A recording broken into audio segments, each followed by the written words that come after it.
Pengkhotbah 5. Janganlah terburu-buru dengan mulutmu dan janganlah hatimu lekas-lekas mengeluarkan perkataan di hadapan Allah, karena Allah ada di sorga dan engkau di bumi. Oleh sebab itu biarlah perkataanmu sedikit. Karena sebagaimana mimpi disebabkan oleh banyak kesibukan, demikian pula percakapan bodoh disebabkan oleh banyak perkataan.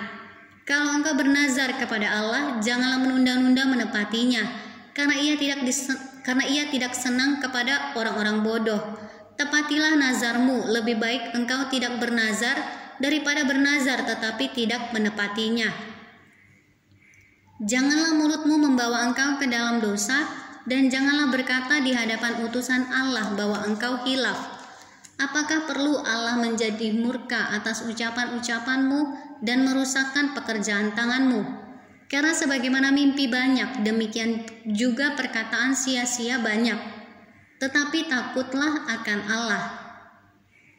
Kesia-siaan kekayaan. Kalau engkau melihat dalam suatu daerah orang miskin ditindas dan hukum serta keadilan diperkosa, janganlah heran akan perkara itu, karena pejabat tinggi yang satu mengawasi yang lain, begitu pula pejabat-pejabat yang lebih tinggi mengawasi mereka.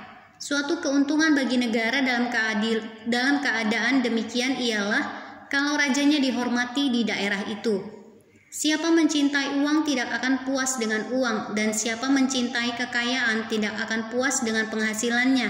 Ini pun sia-sia. Dengan bertambahnya harta, bertambah pula orang-orang yang menghabiskannya.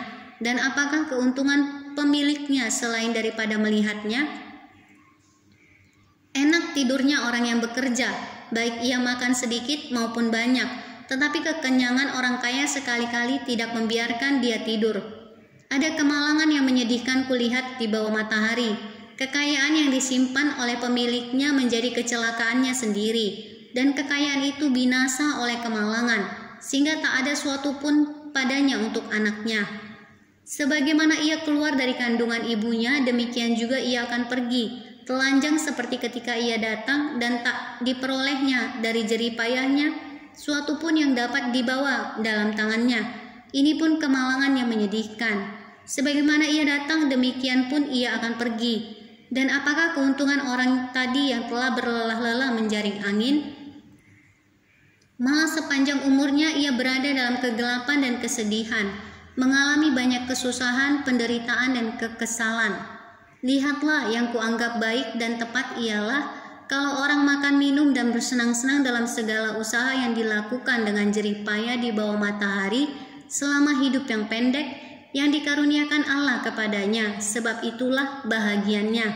Setiap orang yang dikaruniai Allah kekayaan dan harta, benda dan kuasa untuk menikmatinya, untuk menerima bahagiannya dan untuk bersukacita dalam jerih payahnya, juga itu pun karunia Allah. Tidak sering ia mengingat umurnya, karena Allah membiarkan dia sibuk dengan kesenangan hatinya.